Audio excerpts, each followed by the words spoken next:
Hello and good morning to all my dear students. क्या हाल चाल, कैसे हैं आप सब लोग। एक बार फिर से स्वागत करते हैं अपनी सीरीज जो अपन ने स्टार्ट कर रखी है 12 केमिस्ट्री। उसका फर्स्ट चैप्टर अपन ने स्टार्ट कर रखा है सॉल्यूशन। और आज अपना लेक्चर आएगा लेक्चर नंबर 3। दो लेक्चर अपने पहले हो चुके हैं, तो अगर आपने पहले दो लेक्चर नहीं देखे हैं तो उसको देखें, उसके बाद में इस लेक्चर को रेगुलर करें। देखिए इस लेक्चर में अपन क्या पढ़ रहे हैं, टाइप्स ऑफ सॉल्यूशन, कंसंट्रेशन और सोल्युबिलिटी। पिछले दो लेक्चर में अपन टाइप्स ऑफ सॉल्यूशन पढ़ चुके हैं, कंसंट्रेशन पढ़ चुके हैं। कंसंट्रेशन के कुछ टर्म्स जैसे कि अपन ने परसेंटेज पढ़ लिया, मॉल फ्रैक्शन पढ़ लिया, मोलरिटी पढ़ ली, मोलिलिटी पढ़ ली। अब एक दो कंसंट्रेशन के टर्म्स और है, वो आज अपन और देखते हैं। तो स्टार्ट करते हैं आज अपन अपनी क्लास वापस। देखो तो पहला जो कंसंट्रेशन टर्म आ गया अपने पास, वो आ गई नॉर्मलिटी। तो सबसे पहले अपन नॉर्मलिटी की बात करेंगे। देखो नॉर्मलिटी क्या होती है। देखिए क्या लिखा हुआ है कि the number of equivalents of solute present in 1 litre of solution. एक वर्ड है इक्विवेलेंट्स। 1 लीटर सॉल्यूशन के अंदर सॉल्यूट के जितने इक्विवेलेंट प्रेजेंट होंगे उसको उसकी नॉर्मलिटी बोली जाएगी। इक्विवेलेंट का क्या मतलब है, जैसे मोलरिटी में अपन बोलते हैं कि नंबर ऑफ मोल्स, उसी तरीके से नॉर्मलिटी में क्या है, नंबर ऑफ इक्विवेलेंट्स। तो अगर अपने को इक्विवेलेंट्स निकालना आ गया तो अपन डायरेक्ट इसमें आराम से नॉर्मलिटी निकाल सकते हैं। तो सबसे पहले अगर अपन फॉर्मूला बनाए तो अपना फॉर्मूला क्या आ जाएगा, देखिए एन इक्वल्स टू क्या आ जाएगा, नंबर ऑफ इक्विवेलेंट्स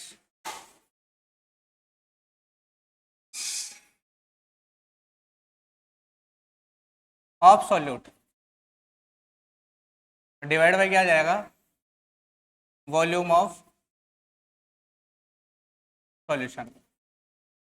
और सॉल्यूशन का वॉल्यूम किस में लेना है, लीटर के अंदर। तो अगर अपने को इक्विवेलेंट्स पता लग जाए तो अपन इससे वॉल्यूम से डिवाइड करके आराम से क्या निकाल सकते हैं, नॉर्मलिटी। तो देखिए इक्विवेलेंट्स क्या होता है, सबसे पहले अपन बात कर लेते हैं।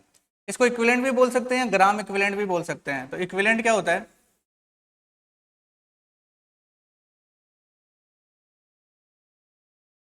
कैसे निकालते हैं इक्विवेलेंट्स।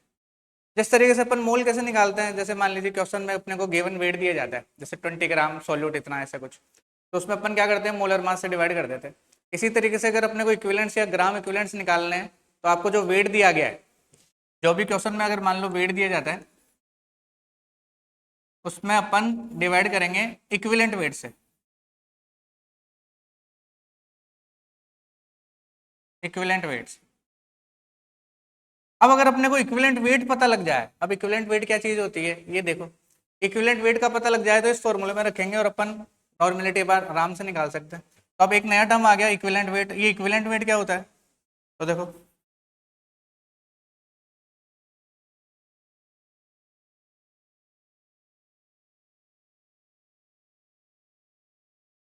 देखो इक्विवेलेंट वेट निकालने का क्या फॉर्मूला है अपने पास, जो भी अपने पास मोलर मास होता है सॉल्यूट का, उसको अपन वैलेंसी फैक्टर से डिवाइड कर देते हैं। अब एक नया टर्म आ गया वैलेंसी फैक्टर। किससे डिवाइड करेंगे, मोलर मास को अगर अपन वैलेंसी फैक्टर से डिवाइड करेंगे तो अपने पास आ जाएगा इक्विवेलेंट वेट। और ये बहुत इंपॉर्टेंट है इक्विवेलेंट वेट या वैलेंसी फैक्टर। तो सबसे पहले अपन ये देखते हैं कि वैलेंसी फैक्टर क्या होता है। अगर अपन वैलेंसी फैक्टर पहचान जाएंगे तो फिर बाद में तो फॉर्मूला बन जाएगा आराम से, कोई दिक्कत नहीं है। तो अपन देखते हैं वैलेंस फैक्टर क्या होगा।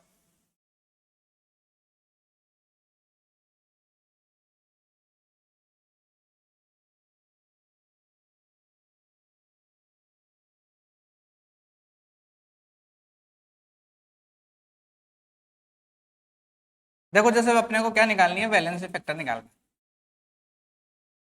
वीएफ का क्या मतलब हो रहा है, वैलेंसी फैक्टर। तो वैलेंसी फैक्टर कैसे निकाली जाती है, सबसे पहले जैसे अपन फर्स्ट एग्जांपल ले लेते हैं एसिड, कि एसिड के लिए कैसे निकाली जाती है। तो पहला एग्जांपल हो गया अपने पास 4 एसिड्स। तो अपने को पता है एसिड क्या देते हैं, H प्लस आयन देते हैं। तो जो एसिड जितने H प्लस आयन देगा वो उसकी उतनी वैलेंसी फैक्टर हो जाएगा। तो 4 एसिड क्या हो जाएगा, गिवन H प्लस आयन्स। यानी जो एसिड जितने H प्लस देगा उसकी वैलेंसी फैक्टर उतनी हो जाएगी। जैसे एग्जांपल देख लो, जैसे मैं बात करूँ एसिड, जैसे HCl हो गया, HNO3 हो गया, H2SO4 हो गया। तो यहाँ से पता लग रहा है साफ के HCl H एक H देगा, HNO3 भी एक H देगा, H2SO4 कितने देगा, 2H। तो H प्लस का वैलेंस वेक्टर कितना हो जाएगा, 1। HNO3 का भी कितना हो जाएगा, 1। और H2SO4 का कितना हो जाएगा, 2। इसी तरीके से अपने पास कुछ और एग्जाम्पल है, देखो जैसे एक है अपने पास H3PO2, एक होता है H3PO3 और एक होता है H3PO4। अब देखो देखने पे तो इसमें भी 3 हाइड्रोजन है, इसमें भी 3 हाइड्रोजन है, इसमें भी 3 हाइड्रोजन है। उस हिसाब से तो तीनों का वैलेंस फैक्टर कितना होना चाहिए, 3 होना चाहिए, पर ऐसा नहीं होता। एक्चुअली में इसका वैलेंस फैक्टर जो होता है वो होता है 1, इसका होता है 2 और इसका होता है 3। यानी किसी एसिड में H प्लस देखने से पता नहीं लगेगा वो कितना देता है, उससे अपने को पता लगेगा। तो H3PO2 ओनली एक हाइड्रोजन देता है, यानी एक H प्लस देता है, इसलिए इसका वैलेंस फैक्टर हो गया 1, इसका हो गया 2 और इसका कितना हो गया 3। तो बाकी में तो लगभग सब में देखने से पता लग जाता है, पर इन कुछ एग्जाम्पल ऐसे हैं जिनमें देखने से पता नहीं लगेगा। इसलिए आपको ये 2 एग्जाम्पल जो दिख रहे हैं इसको इंपॉर्टेंट तरीके से याद रखना पड़ेगा एक्स्ट्रा में, यानी मैं इन दोनों को कुछ एक्स्ट्रा मान सकता हूं।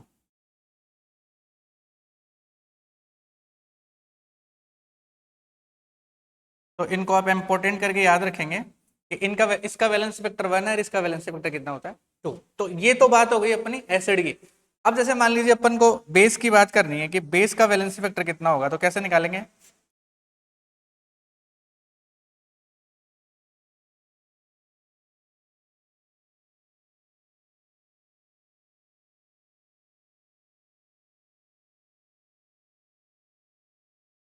तो जैसे देखो मेरे को सेकंड नंबर पे वैलेंस वेक्टर किसका निकालना है, फॉर बेसिस, फॉर बेसिस। जिस तरीके से एसिड H प्लस आयन देते हैं उसी तरीके से बेस क्या देता है, OH माइनस आयन। तो यहाँ पे अपन क्या लिख देंगे, given OH minus ions. Given क्या हो जाएगा, OH minus ions. OH minus ions को क्या बोलते हैं, हाइड्रोक्सिल आयन भी बोला जाता है। तो जो बेस जितने OH माइनस देगा उसका वैलेंसी फैक्टर उतना ही हो जाएगा। जैसे एग्जांपल की बात कर लें, जैसे पहला आ गया अपने पास NaOH, जैसे और ले लो, जैसे ये आ गया मैग्नीशियम हाइड्रोक्साइड MgOH2, जैसे AlOH3 आ गया। तो इसमें अपने को पता चल रहा है एक OH है, इसमें 2 है, इसमें 3 है, तो इसका वैलेंस फैक्टर कितना हो जाएगा, 1। इसका कितना हो जाएगा, 2 और इसका कितना हो जाएगा, 3। तो बेस में तो अपने को कुछ करना ही नहीं है, सिंपल सा देखना है कि जितने OH होंगे ना उतना ही क्या हो जाएगा, उसका वैलेंसी फैक्टर हो जाएगा। तो ये बेस के लिए हो गया। और देख लेते हैं, अब देखो जैसे सोल्ट के लिए बात कर लेते हैं अपन की सोल्ट के लिए कितना होगा। तो अपन सोल्ट के लिए बात करें तो यहाँ देख लेते हैं। तो तीसरा अपन ले लेते हैं फोर सोल्ट।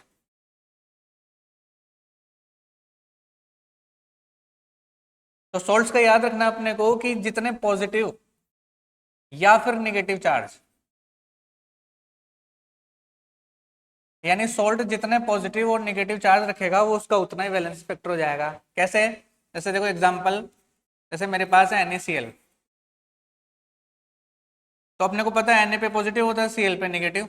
तो या पॉजिटिव ले लो या नेगेटिव ले लो, एक ही बात है। तो वैलेंस फैक्टर इसका कितना हो जाएगा, 1। इसी तरीके से जैसे मान लीजिए मैंने ले लिया MgCl2। अब Mg पे आपको पता है +2 होता है और यहाँ पे क्लोरीन पे 2 पे क्या होगा, माइनस। तो चाहे ये वाला पॉजिटिव ले लो चाहे नेगेटिव ले लो।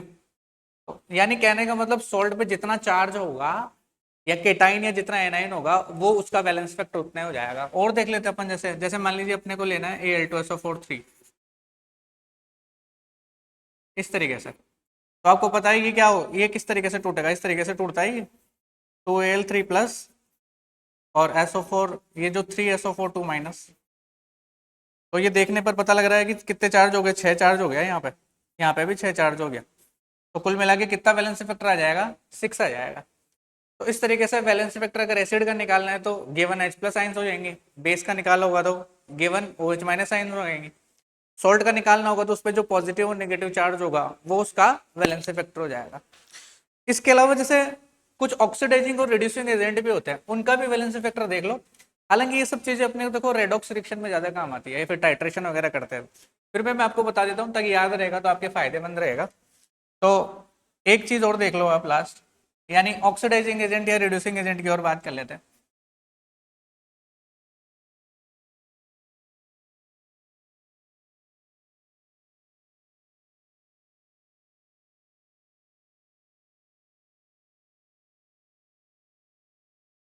जैसे देखो फोर्थ वन है अपने पास, oxidising agent and reducing agent.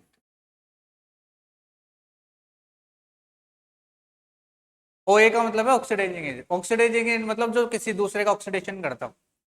ये अपन रेडॉक्स रिएक्शन में पढ़ते हैं कि जो कोई दूसरे का ऑक्सीडेशन करता हो उसका खुद का क्या होता है, रिडक्शन, उसको क्या बोलते हैं अपन, ऑक्सीडाइजिंग एजेंट। इसी तरीके से जो दूसरे का रिडक्शन करेगा उसको क्या बोलेंगे, रिड्यूसिंग एजेंट। जैसे अपने पास एक मोस्ट कॉमन एग्जांपल होता है ऑक्सीडाइजिंग एजेंट का, बहुत अच्छा एग्जांपल है जो अपने आगे भी काम आएगा। पर मैग्नेटाइन की बात कर लेते हैं अपन। देखो जैसे अपने पास एक है पर मैग्नेटाइन MnO4 माइनस, इसको बोलते हैं पर मैग्नेटाइन। पर मैग्नेटाइन, इसकी ऑक्सीडेशन नंबर अगर आप यहाँ देखोगे तो होगी +7। ऑक्सीडेशन नंबर कहाँ से निकालते हैं अपन, 11th क्लास में अपन रेडॉक्स चैप्टर पढ़ते हैं, उसमें अपने को ऑक्सीडेशन नंबर निकालना आता है।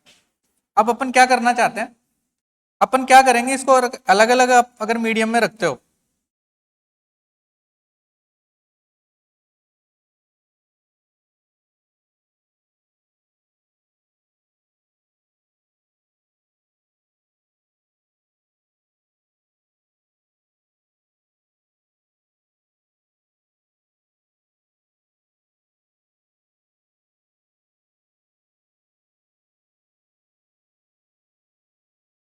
जैसे कि मान लीजिए आपने क्या किया, इसको एसिडिक मीडियम में ट्रीट करवाया, एक बार आपको इसको एसिडिक मीडियम में ट्रीट करवा रहे हो,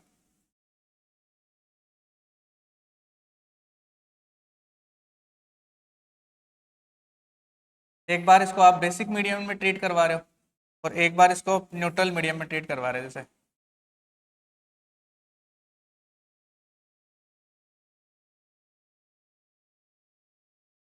जैसे मैंने क्या किया, परमैंगनेट आयन को आयन के अंदर एसिड डाल दिया, मतलब एसिडिक मीडियम ले लिया, यानी H+ आयन ले लिया। एक बार मैंने क्या किया, ऐसे स्ट्रांगली या स्ट्रॉन्ग एल्केलाइन मीडियम ले लिया, और एक बार मैंने क्या किया, थोड़ा सा स्लाइटली एल्केलाइन ले लिया। स्लाइटली एल्केलाइन का मतलब होता है जैसे ज्यादा बेसिक नहीं हो, वो कम बेसिक हो, मतलब फेंटली एल्केलाइन भी बोल सकते हैं इसको अपन।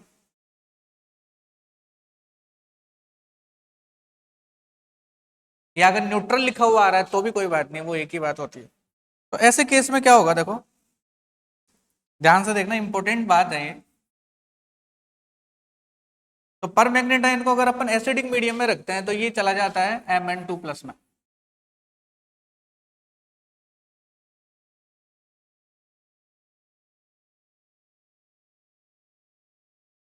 इसी तरीके से अगर आप स्ट्रॉन्ग एल्केलाइन मीडियम में रखोगे तो ये चला जाएगा MnO4 2- में।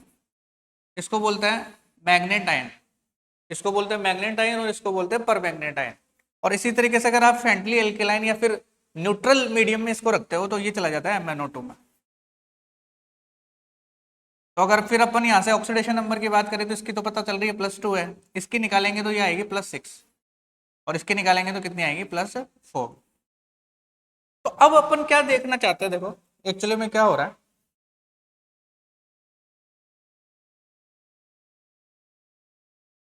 यहां से अपने को पता लग रहा है कि इसकी ऑक्सीडेशन नंबर +7 थी और +2 यहाँ आ गई +2।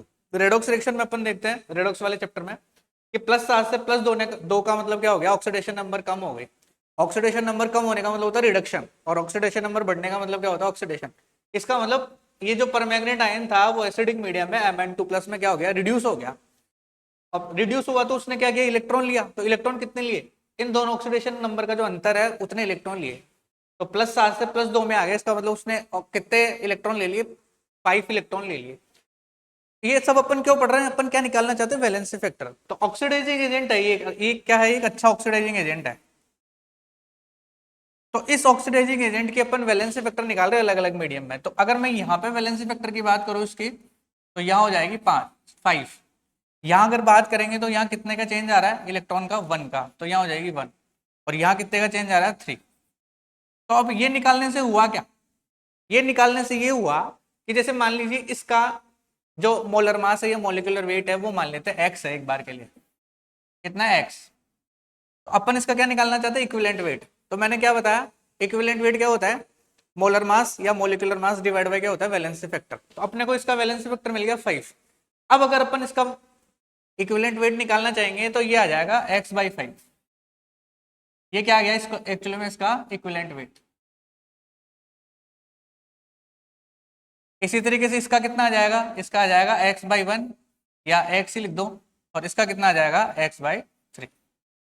तो ये सब इसके क्या आ गए, इक्विवेलेंट वेट आ गए। तो इससे एक बात ये भी फिक्स हो गई कि एसिड, बेस और सॉल्ट, इनके जो इक्विवेलेंट वेट होते हैं वो तो फिक्स होते हैं, क्योंकि उनका वैलेंसी वेक्टर क्या होगा, फिक्स। लेकिन जो ऑक्सीडाइजिंग एजेंट या रिड्यूसिंग एजेंट जो होंगे उनके इक्विवेलेंट वेट फिक्स नहीं होते, क्योंकि वो मीडियम पे डिपेंड करता है। वो इस बात पर डिपेंड करता है कि उसने कितने इलेक्ट्रॉन लिए हैं और कितने इलेक्ट्रॉन दिए हैं। तो ये जो बात है इधर वाली, ये कुछ अलग बात है जो नॉर्मेलिटी से ज्यादा भी आपके बहुत काम आएगी। तो ये बात जरूर याद रखेंगे। बाकी एसिड, बेस, सॉल्ट का तो मैंने आपको बता ही दिया। तो अब अपने पास सब कुछ आ गया। अब फाइनली जो नॉर्मेलिटी का फॉर्मूला बनता है, वो देखो फॉर्मूला क्या बनता है, उसकी बात करते हैं अपन।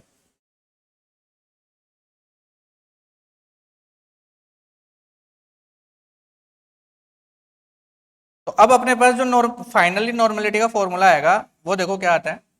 वो आएगा अपने पास capital N is equal to weight of solute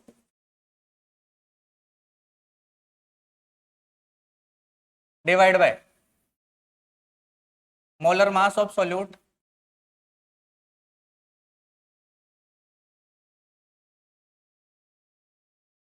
मैंने आपको फिर से बता दिया, molar mass, gram atomic mass, gram molecular mass, ये सब क्या होते हैं वो सब अपन 11वीं क्लास में पढ़ चुके हैं।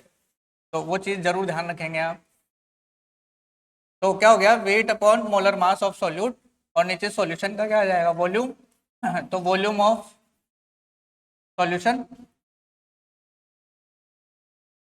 और वो किस में लेते हैं अपन, लीटर में। और ऊपर किससे मल्टीप्लाई कर दोगे आपकी बार, वैलेंसी फैक्टर से। ये सवाल सॉरी ये फॉर्मूला अपना बन जाएगा किसका, नॉर्मलिटी का। इसको और अपन थोड़ा सा आगे देखें तो ऊपर तो वेट लिख दो, अपन वेट को W मान लेते हैं, मोलर मास को M मान लेते हैं। ऊपर क्या हो जाएगा, वैलेंसी फैक्टर हो जाएगी।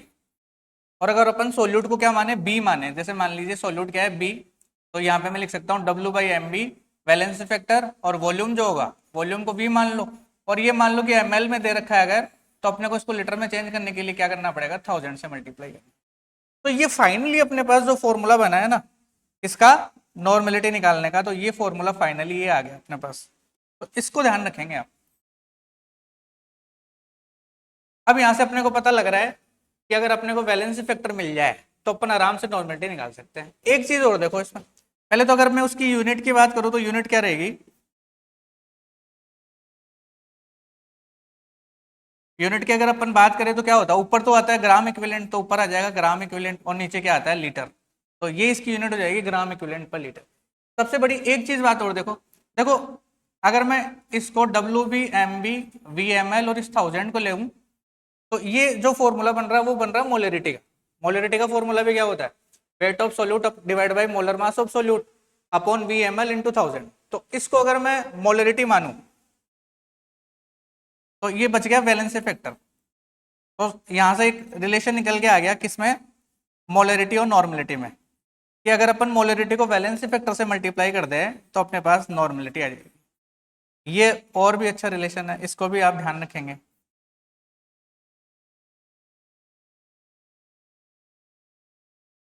तो इतनी बड़ी जो कहानी अपन ने कही है उसमें कंक्लूजन क्या निकल गया है ये। लेकिन अपन एक चीज और समझ गए आज के, वैलेंस फैक्टर क्या होता है। तो अगर इस बात को कंक्लूड करें नॉर्मलिटी क्या होती है, तो सिंपल सी अगर तरीके से याद रखेंगे तो अपन ये भी रख सकते हैं कि सबसे पहले कोई क्वेश्चन दे रखा है उसमें से मोलरिटी निकाल लो और फिर उसको वैलेंस फैक्टर से मल्टीप्लाई कर दो तो भी नॉर्मलिटी आ सकती है। या फिर अपने को ये डाटा जो दे रखा है उसमें अपन निकालेंगे तो भी नॉर्मलिटी आ जाएगी। यानी कुल मिला के अगर अपन नॉर्मलिटी निकालना चाहते हैं तो अपने को क्या पता होना चाहिए, वैलेंसी फैक्टर। यानी अगर अपने को वैलेंसी फैक्टर पता होगा तो अपन नॉर्मलिटी का कोई भी क्वेश्चन गलत नहीं करेंगे। तो उस हिसाब से देखते कोई क्वेश्चन है तो अपने पास देखो, जैसे देखो एक क्वेश्चन दे रखा है, क्या कह रहा है क्वेश्चन देखो। अब अगर आपको वैलेंसी फैक्टर वगैरह पता चल गया तो आप आराम से इसको सोल्व कर सकते हैं, कोई दिक्कत नहीं है। लिखा है कि 4.9 ग्राम ऑफ एस्ट्रोसोफो present in 0.600 decimetre cube solution. वापस देखो डेसीमीटर क्यूब आ गया, मैंने पहले भी बताया डेसीमीटर को अपन लीटर से रिप्लेस कर सकते हैं। तो यहाँ पे अपने पास क्या क्या डाटा है, एक तो 4.9 ग्राम यानी wait of solute, wait of solute या जिसको अपन WB बोल रहे हैं, वो अपने पास कितना आ गया 4.9 ग्राम। और ये क्या आ गया वॉल्यूम, तो वॉल्यूम कितना दे रखा है अपने को, वॉल्यूम ऑफ सॉल्यूशन जिसको अपन वी से डिनोट करते हैं, ये भी कितना आ गया 0.600 लीटर। वैसे तो अपने को डायरेक्ट फॉर्मूले में लीटर में ही रखना है, फिर भी अगर आप उसको ml में रखना चाहो तो 1000 से मल्टीप्लाई कर दो, तो इसको 600 ml भी बोल सकते हैं। तो ये बात और ये बात, ये तीनों बात एक ही है। अब अपने पास क्या है, फॉर्मूला लगाओ और आंसर निकाल लो। तो फॉर्मूला क्या है नॉर्मलिटी का, n बराबर WB into valency factor multiply by 1000, अगर ml में है तो divide by molar mass into क्या हो जाएगा वॉल्यूम यानी V, किसमें ml में। तो डाटा रखो और आंसर निकालो। WB कितना दे रखा है 4.9, तो ये आ जाएगा 4.9 इंटू वैलेंसी फैक्टर। अब देखो कौन है, H2SO4 है, साफ पता लग रहा है कि कितने हाइड्रोजन देता है 2, तो वैलेंसी फैक्टर कितना हो जाएगा 2 मल्टीप्लाई बाई 1000 डिवाइड बाई क्या हो जाएगा MB बोले तो क्या मोलर मास, H2SO4 का मोलर मास तो आप जानते ही हैं। अगर मैं H2SO4 सॉरी B की जगह H2SO4 लिखूं, H2SO4 का मोलर मास कितना हो जाएगा 98 ग्राम पर मोल। तो ये वैल्यू आप यहाँ पुट कर सकते हैं, तो यहाँ 98 आ जाएगा और मल्टीप्लाई क्या हो जाएगा। अब अगर आपने 1000 रख दिया तो अब ml में रखना पड़ेगा, तो फिर 600 यहाँ आ जाएगा। बस इसको सोल्व कर लो आंसर आ जाएगा। कैसे करेंगे, यहाँ से पॉइंट पॉइंट हट गया तो यहाँ एक जीरो बढ़ा सकते हैं अपन, ये 2 टाइम्स चला जाएगा, यहाँ से 30 से 30 चला गया तो ऊपर बच गया 2, नीचे आ गया 12, इसको और काटेंगे तो 1/6 आ जाएगा। तो अपन या तो 1/6 लिख सकते हैं या फिर इसको और डिवाइड करेंगे तो कितना आ जाएगा 0 पॉइंट ये 1 4 6 और 7, ये लगभग 0.167 यानी 0.166, लेकिन राउंड ऑफ करेंगे तो 0.167 और यूनिट लगाएंगे तो वही या तो कैपिटल N लिख दो या फिर वो ग्राम इक्विवेलेंट पर लीटर जैसे मोलरिटी में लिखते हैं, या तो कैपिटल M लिख देते हैं या फिर क्या लिखते हैं मोल पर लीटर। तो इस तरीके से फाइनली ये अपना आंसर बन जाए। तो इस तरीके से नॉर्मलिटी की कहानी खत्म होगी। तो एक बार फिर से अगर अपन बात करें कि अगर कोई नॉर्मलिटी का सवाल आ जाता है, कोई क्वेश्चन आ जाता है, तो उसको दो तरीके बनाने के।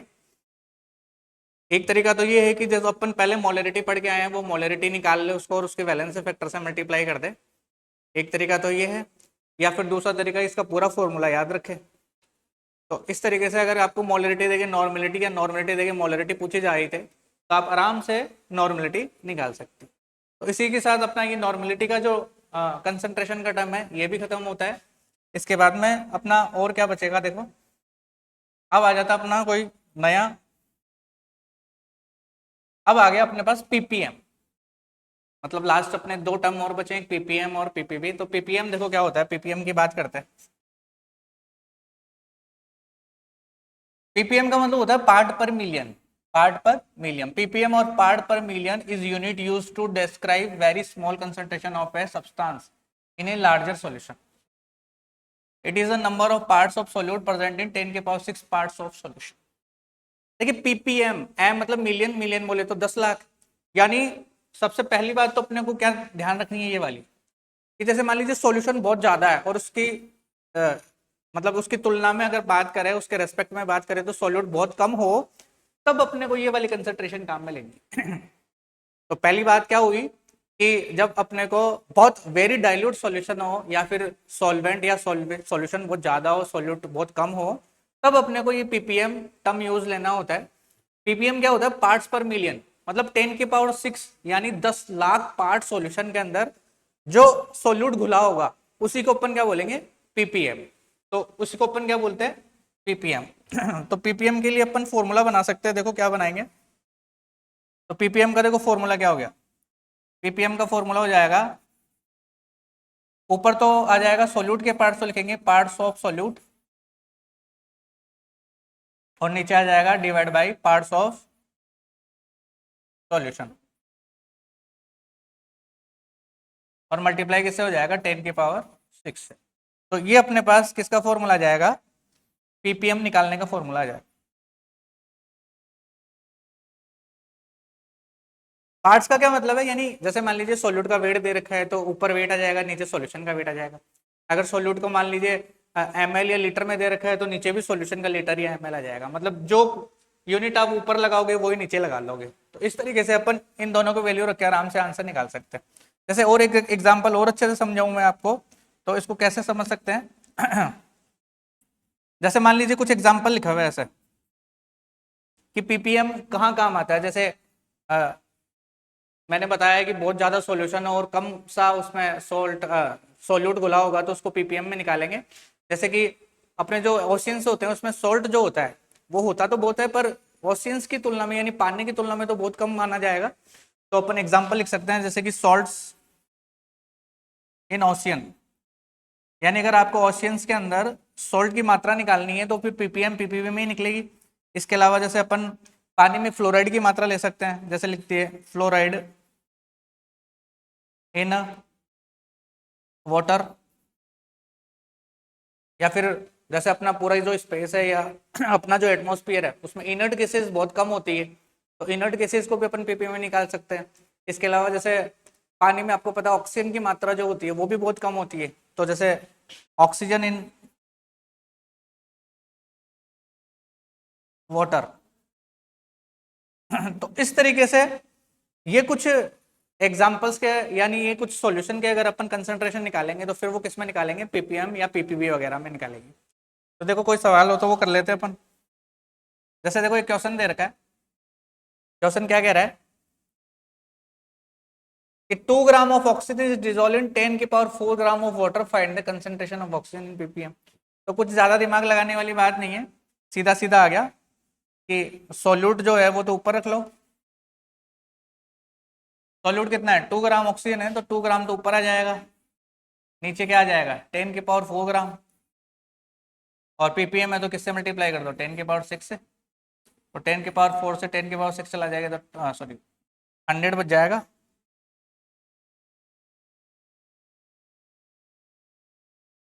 तो इसको मल्टीप्लाई करेंगे तो ये कितना आ जाएगा 200, और आगे यूनिट क्या लग जाएगी पीपीएम, तो ये फाइनल आंसर आ जाएगा 200।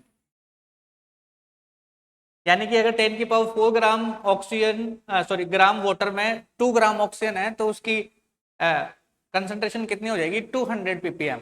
200 पीपीएम का मतलब अब क्या हो गया, इसका क्या मतलब समझे अपन, इसका मतलब ये समझे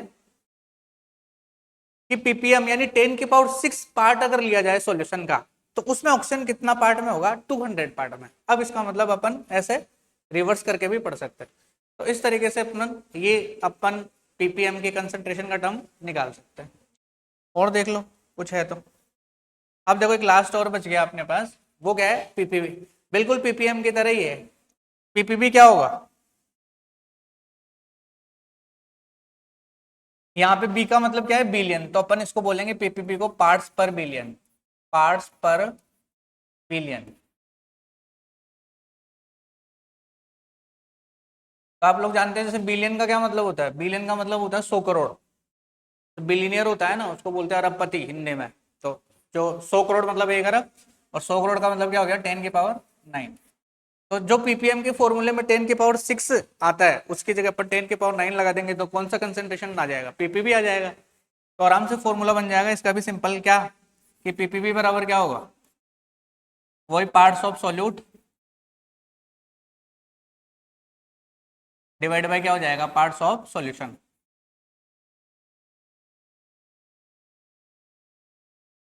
और मल्टीप्लाई क्या हो जाएगा 10 की पावर 9। तो इस तरीके से आप जिस तरीके से पीपीएम निकालते हैं उसी तरीके से पीपीवी भी निकाल देंगे। कोई ज़्यादा इंपॉर्टेंट या कोई डिफरेंट बात नहीं है, कहने का मतलब पीपीएम में 10 की पावर 6 आता है, पीपीवी में क्या आ जाएगा 10 की पावर 9। तो इस तरीके से अपने जो भी कंसंट्रेशन के टर्म थे वो अपन ने आज कर लिए कंप्लीट। इसमें अपन ने परसेंटेज पढ़ लिया, mole fraction, molarity, molality, normality, ppm, PPV, पूरा अपना कंसंट्रेशन का टर्म कंप्लीट हो गया। तो इस तरीके से जो भी कुछ फॉर्मूलाज बनते थे वो मैंने आपको बता दिए, कुछ थ्योरी थी वो भी बता दी।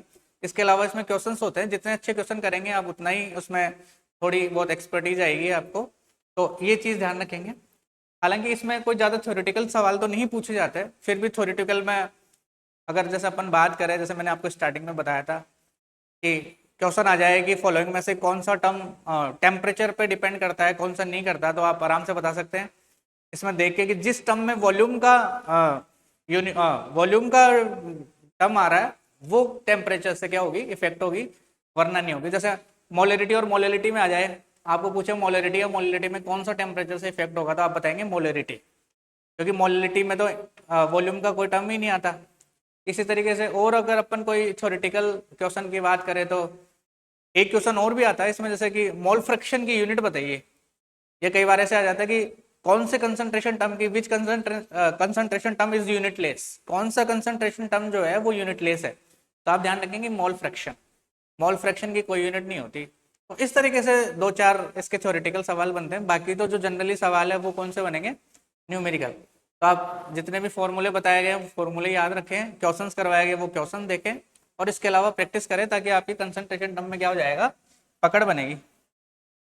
इसके बाद में आपको पता है ये अपने यूट्यूब पे भी चैनल है रामसर बायोलॉजी के नाम से, अपनी जो भी क्लासें आती है वो रामसर बायोलॉजी के चैनल पे आती है। इसके अलावा आप ये ऐप डाउनलोड कर सकते हैं अगर आपको फिजिक्स केमिस्ट्री के अलावा फिजिक्स बायोलॉजी या कुछ भी पढ़ना हो, नीट वगैरह या किसी की भी तैयारी करनी है, तो आप इस पर बात कर सकते हैं। अब अपना जो नेक्स्ट टॉपिक है वो है सोल्यूबिलिटी। देखिए अगर अपन सीक्वेंस से बात करें तो अपने दो टॉपिक कंप्लीट हो गए। जैसे आप स्टार्टिंग में थंबनेल में भी देखा था कि टाइप्स ऑफ सॉल्यूशन पढ़ते हैं पहले तो अपन, फिर कंसंट्रेशन टर्म पढ़ते हैं। टाइप्स ऑफ सॉल्यूशन या कंसंट्रेशन जो है वो तो 11th क्लास में भी दे रखा है, मतलब यहाँ तक का जो पोर्शन था वो 11th क्लास वाले भी देख सकते हैं, यानी 11th क्लास वालों के लिए भी यूजफुल है, 12th क्लास वालों के लिए भी यूजफुल है, और जो कंपटीशन की तैयारी कर रहा है उनके लिए तो 11th और 12th दोनों ही यूजफुल होती है, इसलिए उनके लिए तो क्लास चाहे 11th की हो चाहे 12th की हो वो तो इंपॉर्टेंट है ही। तो अब अपना जो नेक्स्ट टॉपिक है वो कौन सा है, सोल्यूबिलिटी। इस सोल्यूबिलिटी पे अपन चर्चा करेंगे विशेष से, ये अपना नेक्स्ट बड़ा टॉपिक है सोल्यूबिलिटी। तो देखो सोल्यूबिलिटी के बारे में क्या बात है। सबसे पहले तो सोल्यूबिलिटी की डेफिनेशन क्या होती है। सोल्यूबिलिटी का क्या मतलब है, जैसे मान लीजिए कोई आपने कोई सॉल्वेंट ले लिया एक, कोई भी मान लीजिए जैसे लिक्विड, अपन इस चैप्टर में विशेष लिक्विड सॉल्यूशन की बात कर रहे हैं।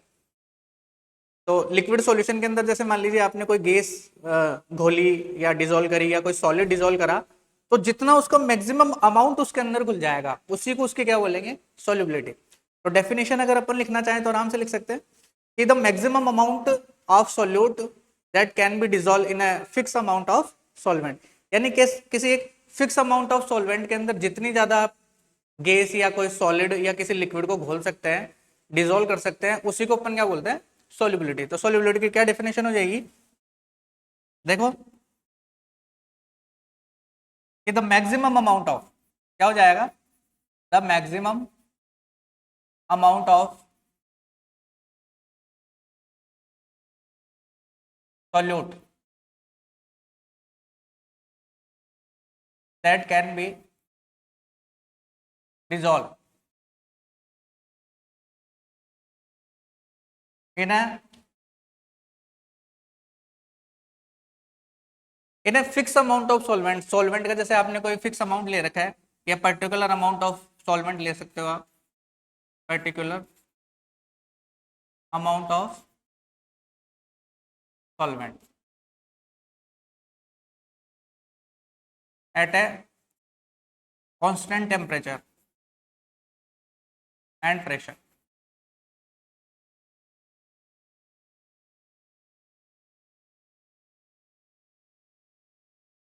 यानी कांस्टेंट टेम्परेचर और प्रेशर पे कोई फिक्स सॉल्वेंट के अंदर जितना कोई सोल्यूट घुल जाए मैक्सिमम अमाउंट में, उसी को अपन क्या नाम देंगे, सोल्यूबिलिटी। तो इसको अपन क्या बोलते हैं, सोल्यूबिलिटी। आगे देखो क्या है, अब देखो solubility of solid in liquid.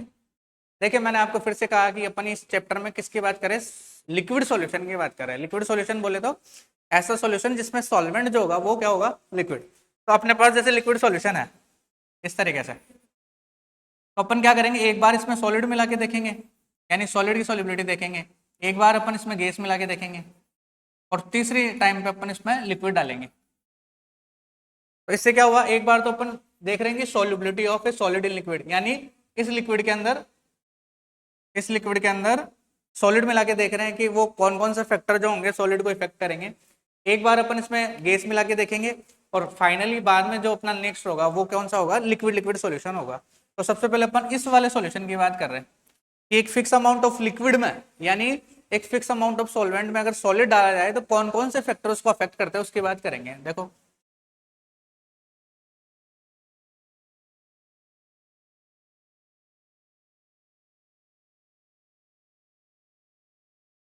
तो पहला फैक्टर अपने पास आ जाता है कौन सा, nature of solute and solvent, कि किस प्रकार का सॉल्यूट किस प्रकार के सॉल्वेंट में ज्यादा घुलेगा और किस प्रकार का सॉल्यूट किस प्रकार के सॉल्वेंट में नहीं घुलेगा। तो इसके लिए अपने पास एक केमिस्ट्री में टर्म आता है जिसको बोलते हैं लाइक डिजोल्व लाइक। ये क्या चीज होती है, लाइक डिजोल्व लाइक, इसको याद रखेंगे हम। लाइक डिजोल्व लाइक का मतलब क्या होता है, अपने जैसे कोई, यानी अपने जिस नेचर का सॉल्यूट होगा वो उसी नेचर में घुलना चाहता है। तो अपन ऐसे कह सकते हैं कि जैसे पोलर सॉल्यूट जो होंगे ना वो पोलर सॉल्वेंट में, और नॉन पोलर सॉल्यूट जो होंगे वो, जैसे पोलर सॉल्यूट जो होते हैं वो पोलर सॉल्वेंट में ज्यादा घुलते हैं। इसी तरीके से जैसे मान लीजिए नॉन पोलर सॉल्यूट है कोई,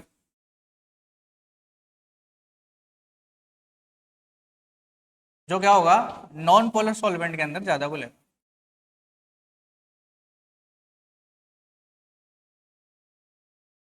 तो पोलर सॉल्वेंट में और नॉन पोलर सॉल्यूट किस में घुलेंगे, नॉन पोलर सॉल्वेंट में। इसको क्या बोलते हैं, लाइक डिजोल्व लाइक। जैसे अगर आप एग्जांपल देखना चाहे पोलर सॉल्वेंट के तो पोलर सॉल्वेंट के एग्जांपल भी देख सकते हैं। जैसे जैसे कि H2 हो गया अपना वाटर। पोलर का मतलब होता है कि ऐसा सॉल्वेंट जिसके ऊपर चार्ज हो, जैसे H2 में अपने को पता है H+ हो H- होता है तो इसके ऊपर चार्ज है। इसी तरीके से और ले सकते हैं, जैसे एल्कोहल ले सकते हैं, इथेनॉल जैसे C2H5OH, या फिर जैसे एसिटिक एसिड ले सकते हैं, HF भी ले सकते हैं। तो ये सब कौन से हो गए, polar solvent. Non polar solvent की बात करें तो जैसे अपने पास एक बड़ा सा अच्छा सा सॉल्वेंट होता है बेंजीन, जिसके ऊपर कोई चार्ज नहीं होता। इसी तरीके से और देख सकते हैं जैसे CCl4 हो गया, CH2 हो गया, ये सब कौन से हैं, नॉन पोलर सॉल्वेंट। तो इनके अंदर नॉन पोलर सोल्यूट ज्यादा घुलेगा जबकि इनमें पोलर सोल्यूट। जैसे मान लीजिए आपको नमक घोलना है, तो नमक क्या होता है, NaCl। NaCl क्या है, पोलर सोल्यूट। अब सोल्यूट का पता कैसे लगाएंगे कि पोलर है या नॉन पोलर, तो आप क्या करेंगे, उसके ऊपर चार्ज देखेंगे, अगर चार्ज बन रहा है तब तो वो पोलर, और चार्ज नहीं बन रहा तो नॉन पोलर। तो NaCl पे Na+Cl- मतलब पोलर हो गया। तो पोलर पोलर में ज्यादा घुलेगा, मतलब वाटर में ज्यादा घुलेगा बजाय बेंजीन के। इसी तरीके से जैसे और दूसरे सोल्यूट जैसे नेप्थलीन एंथ्रासिन वगैरह लोगे आप, तो वो कोवलेंट कंपाउंड होते हैं, यानी नॉन पोलर कंपाउंड है। तो अगर आप उसको पानी में घोलोगे तो नहीं घुलेंगे, पर अगर बेंजीन या CCl4 में घोलोगे तो वो घुल जाएंगे। तो कुल मिला के अपने को इससे ये कहानी समझ में आई कि अगर पोलर सोल्यूट होगा तो वो पोलर सॉल्वेंट में, और नॉन पोलर सोल्यूट होगा तो वो नॉन पोलर सॉल्वेंट में ज्यादा घुलेगा। तो पहला अपन समझ गए कि सॉलिड की जो लिक्विड में सोल्युबिलिटी है वो किस पे डिपेंड करती है, nature of solute and solvent. इसके अलावा देखो और क्या कौन कौन से फैक्टर हो सकते हैं।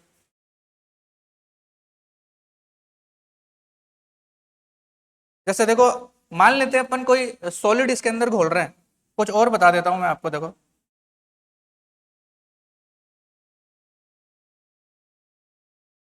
जैसे मान लीजिए अपने पास कोई एक ऐसा सॉल्वेंट ले रखा है अपन ने कुछ,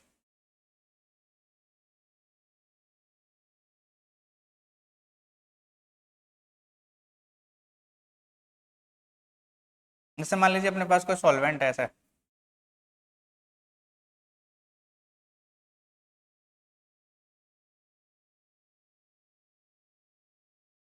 इस तरीके से।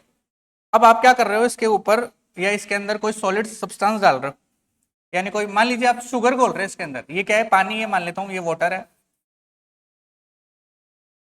और इसमें आप क्या डाल रहे हैं, जैसे ऊपर से कोई भी सोल्यूट डाल रहे हैं। सोल्यूट में यहाँ शुगर मान लेता हूँ, या आप कुछ भी मान सकते हैं। तो क्या होगा, धीरे धीरे इसके अंदर वो सोल्यूट घुलने लग जाएगा। तो इस तरीके से जब सॉलिड किसी लिक्विड में घुलेगा तो घुलने को प्रोसेस को अपन क्या बोलते हैं, डिसोल्यूशन बोलेंगे। इसको क्या बोलेंगे, डिसोल्यूशन। मतलब ये जो प्रोसेस हो रहा है ये वाला, इसको अपन क्या बोलते हैं, डिसोल्यूशन।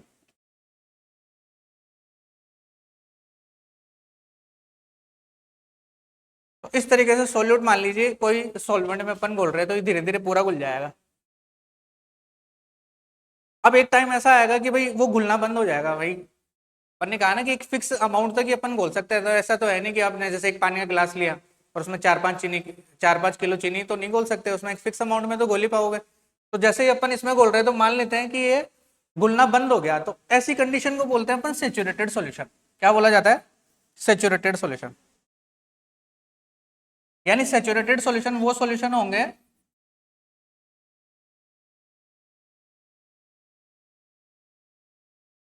जिसके अंदर अपन और ज्यादा मात्रा में सोल्यूट नहीं घोल सकते, लेकिन फिर भी मान लीजिए आप उसमें और ज्यादा मात्रा में सोल्यूट घोलेंगे, तो अब क्या होगा? देखो इस कंडीशन में, ऐसी कंडीशन में क्या होगा कि ऊपर से सोल्यूट इसमें घुलेगा यानी डिसोल्यूशन होगा, लेकिन उतनी अमाउंट में धीरे धीरे क्या होगा, इसमें जो घुला हुआ है पहले से सोल्यूट है वो नीचे जमने लग जाएगा। ये कैसे होता है कि जैसे आप ऊपर से पार्टिकल डाल रहे हो, अब इसमें पहले से पार्टिकल पड़े हैं सोल्यूट के, तो वो क्या करेंगे, आपस में कोलाइड करेंगे, और जैसे जैसे कोलाइड करते जाएंगे नीचे वो क्या करेंगे, ऐसे नीचे बैठते जाएंगे। इस प्रोसेस को बोलते हैं क्रिस्टलाइजेशन। तो ये क्या होने लग जाएगा? क्रिस्टलाइजेशन होने लग जाएगा।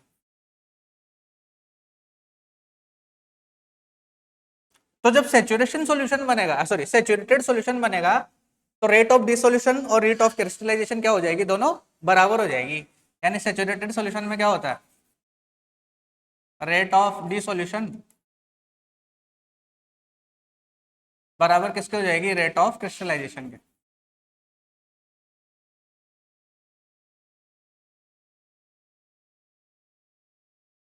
तो ये बात याद रखेंगे हम। यानी जैसे मान लीजिए आपने कोई सॉल्यूट लिया और उसको किसी सॉल्वेंट में घोल रहे हो, तो क्या बन रहा है? सॉल्यूशन बन रहा है। तो ये जो सॉल्यूट और सॉल्वेंट को घुल के सॉल्वेशन बनेगा, इसको तो अपन क्या बोलते हैं? डिसोल्यूशन। क्या बोलते हैं? डिसोल्यूशन।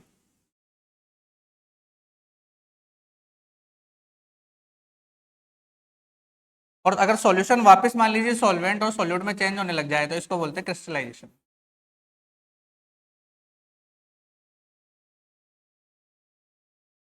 तो इस तरीके से जब सेचुरेटेड सॉल्यूशन बनेगा, तो डिसोल्यूशन और क्रिस्टलाइजेशन के बीच में क्या आ जाएगा? इक्विलिब्रियम आ जाएगा। तो ये ध्यान रखेंगे आप। तो इस प्रकार सेचुरेटेड सॉल्यूशन समझ गए। सेचुरेटेड सॉल्यूशन वो सॉल्यूशन होता है जिसमें और सॉल्यूट अपन नहीं घोल सकते। तो अगर अपन सॉल्यूशन की बात करें तो इस आधार पे अपने पास 3 प्रकार के सॉल्यूशन होते हैं। देखो, एक सॉल्यूशन तो होता है जिसको अपन बोलते हैं सेचुरेटेड सॉल्यूशन।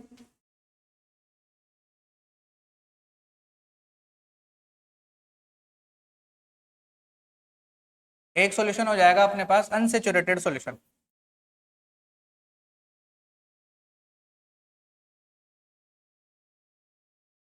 और एक हो जाएगा अपने पास super saturated solution.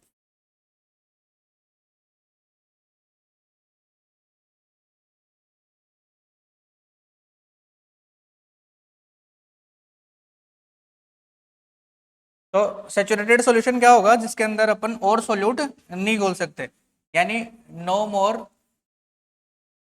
Solute can be dissolve.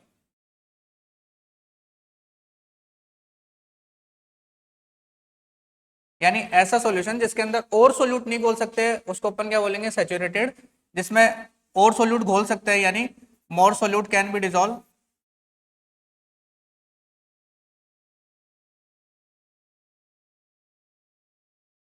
तो वो क्या हो जाएगा? वो हो जाएगा अनसेचुरेटेड सॉल्यूशन। और सुपर सेचुरेटेड का क्या मतलब है? कि वो घुल नहीं, फिर भी अपन उसके ऊपर घोलते जा रहे हैं, घोलते जा रहे हैं, तो वो क्या हो जाएगा? रिलेटिवली अमाउंट जो होगा ना सोल्यूट का, वो उसमें क्या हो जाएगा? ज्यादा हो जाएगा। तो ऐसा सॉल्यूशन क्या कहलाएगा? Super saturated. तो सेचुरेटेड का मतलब जिसमें और सोल्यूट नहीं घोल सकते, मतलब पर्याप्त मात्रा के अंदर मैक्सिमम अमाउंट में जो भी सोल्युबिलिटी होनी थी वो हो गई। अनसेचुरेटेड का मतलब उसमें और घोला जा सकता है। और सुपर सेचुरेटेड का क्या मतलब हो गया? जिसमें आप मतलब आवश्यकता से ज्यादा या फिर जिसकी सोल्युबिलिटी मैक्सिमम थी उससे भी ज्यादा अगर अपन घोलते हैं, वो सॉल्यूशन क्या कहलाएगा? Super saturated solution. तो इस तरीके से ये अपने सॉल्यूशन के इस बेसिस पे कितने टाइप हो गए? 3 टाइप। तो ये भी याद रखेंगे आप। इसके बाद में अपन अपने अगले फैक्टर की बात करते हैं। सेकंड फैक्टर है इफेक्ट ऑफ टेम्परेचर। कि अगर टेम्परेचर का इफेक्ट करा जाए, टेम्परेचर बढ़ाया जाए या कम किया जाए, तो सोल्युबिलिटी कैसे चेंज होएगी? तो देखो, जब भी अपन कोई सोल्यूट किसी सॉल्वेंट के अंदर मिलाते हैं तो दो प्रकार के प्रोसेस होते हैं, या तो हीट निकलती है या फिर हीट एब्जॉर्ब होती है। यानी अपने पास टेम्परेचर के दो केस बनते हैं। क्या केस बनते हैं देखो, जैसे केस नंबर 1 की बात करें, जैसे मैं मान लेता हूं कि जो इफ डिसॉल्यूशन प्रोसेस जो है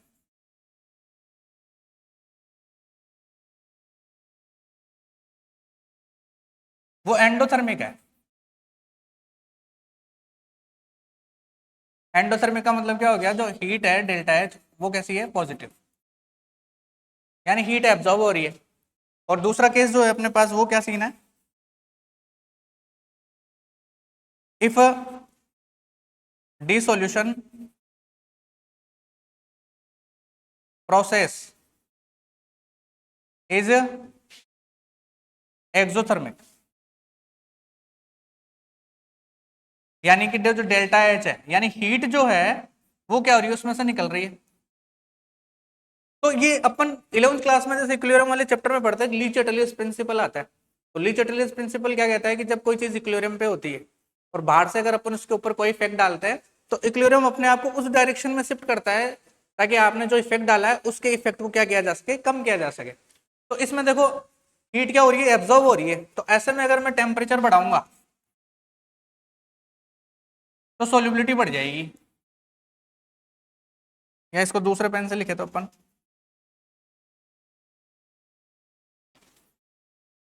तो ऐसे केस में अगर मैं यहां टेम्परेचर बढ़ाता हूं तो सोल्यूबिलिटी बढ़ेगी,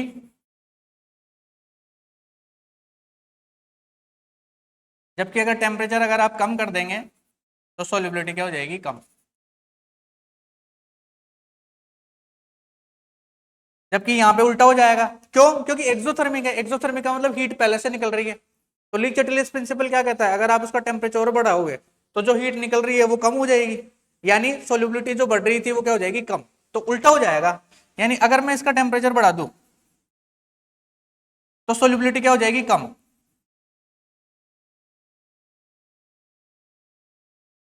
ऐसा क्यों हो रहा है, क्योंकि पहले से इसमें हीट निकल रही है और आप ऊपर से और हीट बढ़ा रहे हो।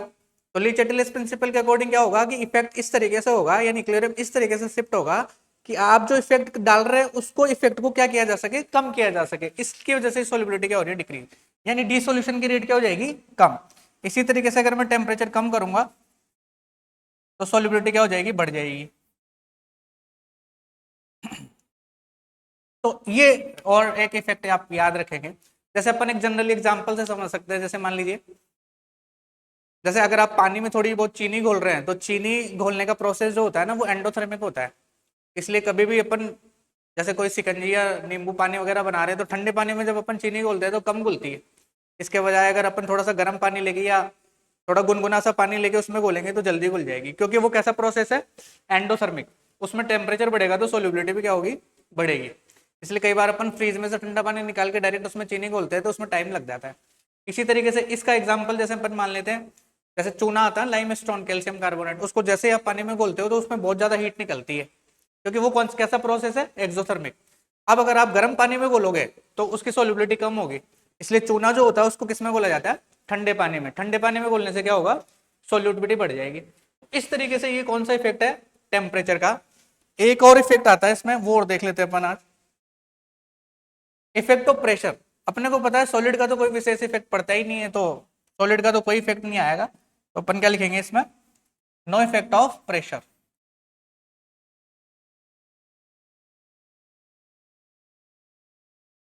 तो इस तरीके से ये अपन ने solubility of solid in liquid था, यानी लिक्विड में सॉलिड को डालने पर कौन कौन से फैक्टर उसको इफेक्ट करते हैं उसके बारे में पढ़ लिया।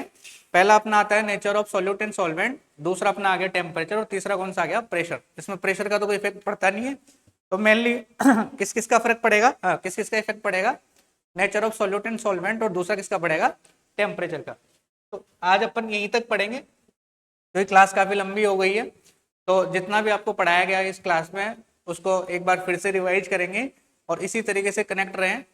इसके पहले अपन ने 2 भी लेक्चर लिए हैं उसको पढ़ते रहें ताकि आप इस पर पूरा अच्छे से कर सकें। तो दोबारा रिवाइज करिए, क्वेश्चंस की प्रैक्टिस करिए और जुड़े रहिए। तो इसके बाद में जो कुछ होगा वो अपन अगली क्लास में देखेंगे।